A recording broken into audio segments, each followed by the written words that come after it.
Late at night, in one of the most heavily fortified areas in the world, explosions suddenly broke the silence. Bright flashes lit up the sky over Baghdad. Air defense systems activated within seconds. Sirens echoed across the green zone.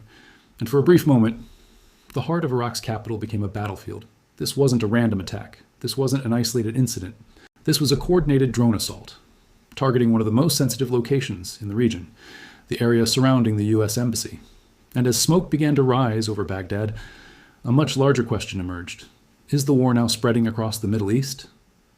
According to multiple reports, a swarm of drones entered Baghdad's airspace. Their target, the Green Zone, a high-security district that houses government buildings, foreign embassies, and military facilities. Within moments, air defense systems responded. Some drones were intercepted mid-air. Others managed to get dangerously close to their intended targets. At least one explosion was reported inside or near the secured perimeter. Fires broke out. Emergency teams were deployed. And security forces quickly sealed off the area. What makes this attack significant is not just the location, but the method. A coordinated drone swarm, a tactic increasingly used in modern warfare. Cheap, difficult to detect, and capable of overwhelming even advanced defense systems. To understand the importance of this moment, you need to understand what the Green Zone represents. This is not just another part of the city. It is the center of power, the most protected area in Baghdad, a symbol of international presence and influence, and most importantly, a place that is not supposed to be vulnerable. Yet, it was targeted, which sends a powerful message, because when a high-security zone comes under attack, it signals a shift, a sign that escalation is no longer theoretical. It is happening in real time. While investigations are ongoing, initial reports suggest involvement from groups aligned with Iran. These groups have been active in the region for years, operating through networks that extend beyond borders. Their strategies often rely on indirect engagement, avoiding direct confrontation, but applying pressure through calculated attacks. Drone warfare fits perfectly into this strategy. It allows for plausible deniability, while still delivering a clear message. And that message, in this case, appears to be one of escalation. This attack highlights a major shift in modern conflict. The increasing use of drones. Unlike traditional weapons, drones are relatively inexpensive. They can be launched in large numbers, and they can travel long distances with precision. More importantly, they are difficult to stop when used in swarms. Defense systems are designed to intercept threats. But when multiple drones approach simultaneously, even advanced systems can be overwhelmed.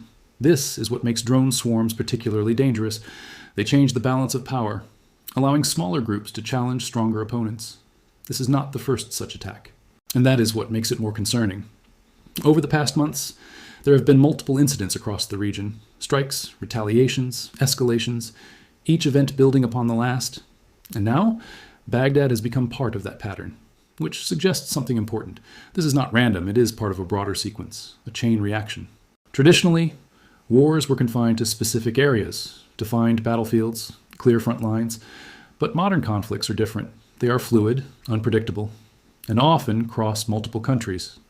What we are seeing now is a conflict that is expanding from one region to another, from one target to the next, first one city, then another, now Baghdad.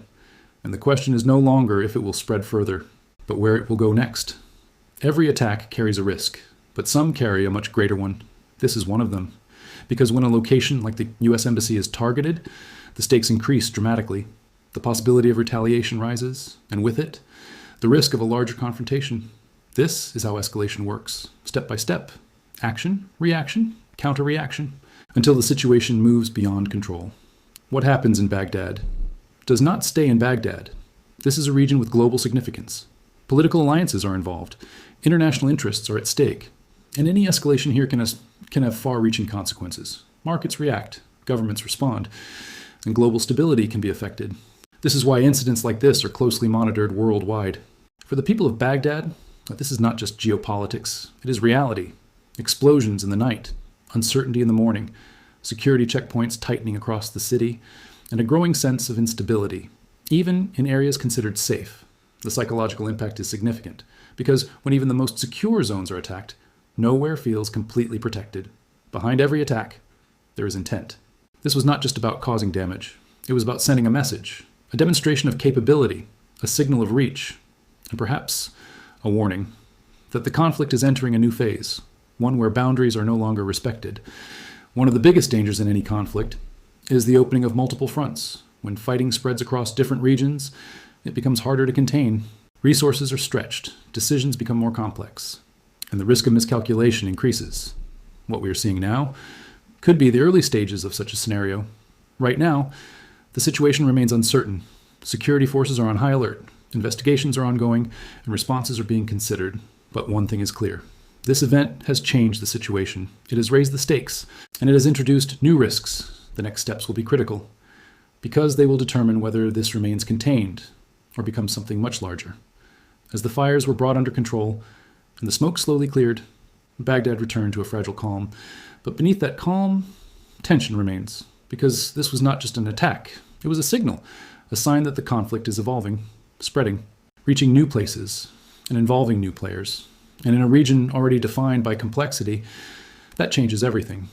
Because history has shown that wars do not always begin with a single declaration. Sometimes they expand quietly from one strike to another, from one city to the next, until one day the entire region is involved, and by then it is no longer a question of if, but how far it will go.